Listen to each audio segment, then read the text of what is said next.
All right, let's talk about the Bible.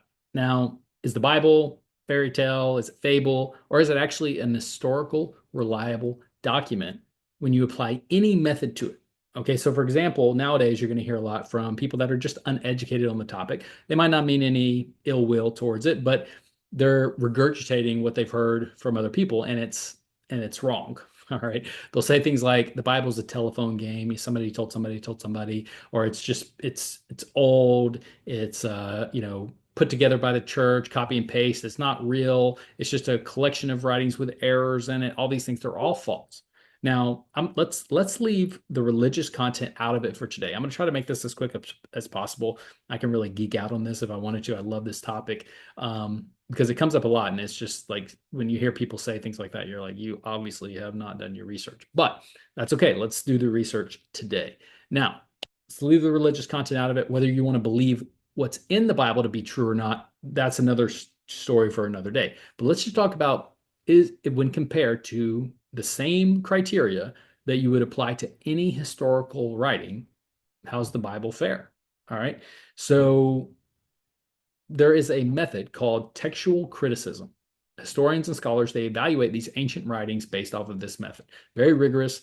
It consists of a few things, one of which being the reliability of the document based on factors like how many copies exist, right? Or how close those copies are to the original. How consistent is the writing with historical events? So, by these methods, the Bible stands out as one of the most reliable documents from antiquity. So let's dive in. So I'm going to give you a few bullet points today so you can, just really have kind of a brief foundation of when you hear things like, oh, the Bible's not reliable. Actually, it is. So, number one, the number of manuscripts.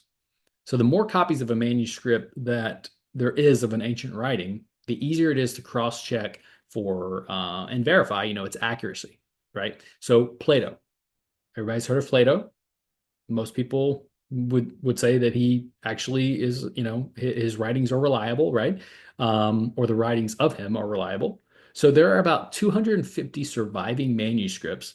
The earliest copy dates back about 1200 years after Plato lived. So for Homer and the Iliad, most people this is a very widely admired ancient text. There's about 1800 copies of that, and the earliest being about 400 years after Homer's death. Now, the Greek Testament and the Bible, it literally blows us out of the water. We have over 5,800 complete or partial Greek manuscripts. And when you add in translations in Latin and other languages, it literally exceeds over 24,000 manuscripts. Plato, 250. The Greek New Testament, 5,800.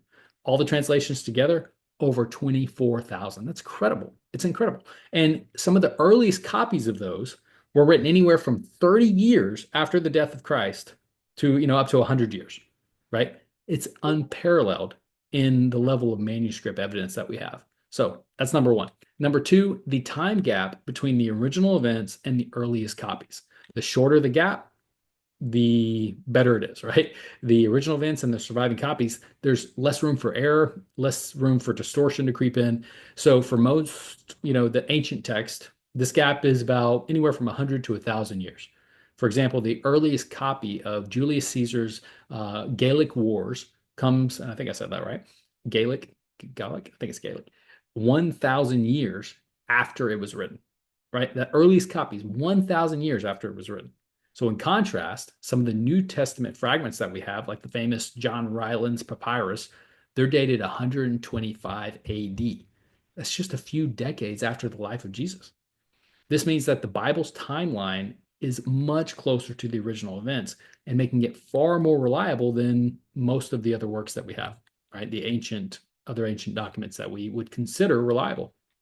So number three, internal consistency. Another test that historians they're going to use is internal consistency. The Bible is made up of 66 books.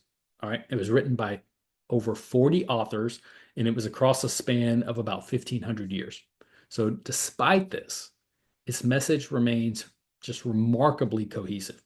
It covers themes like human nature, morality, and the relationship between God and humanity. Consider this. If you were to ask today, you go out and you find 40 people and you say, I want you to write about this topic, right? A professor asks a classroom, write about this topic. You're going to get widely different opinions. Yet the Bible's authors, they vary from anywhere from shepherds to kings. They maintain a very overarching narrative. It's very rare in ancient literature, all right, or in literature in general. So, number 4, external confirmation. Finally, scholars, they're going to look at the external evidence, whether other historical sources confirm the events described in the text. So, in the Bible's case, archaeology has repeatedly backed up the Bible. Cities like Jericho, Nineveh, Jerusalem, they're all mentioned in the Bible, and they've been excavated. Historical figures like King David, Pontius Pilate, Cyrus the Great, once doubted by skeptics, have been confirmed through inscriptions and artifacts that have been discovered. Additionally, like non-Christian historians like Josephus, Tacitus, I'm not sure how to pronounce that. They reference events and people that are mentioned in the Bible, which further corroborates the historical accuracy of the Bible. So, to sum it up, the Bible it's not just a religious document, all right? It's also a historical masterpiece. It has withstood the scrutiny of textual criticism and vast manuscript evidence, short time gaps between events and copies, internal consistency, and external confirmations. It's literally no wonder that many scholars, religious or not, they definitely consider the Bible one of the most reliable ancient texts that we have access to. So, whether you approach it with faith or just curiosity, the Bible definitely it deserves your recognition from an historical, credible standpoint. The credibility is really unmatched.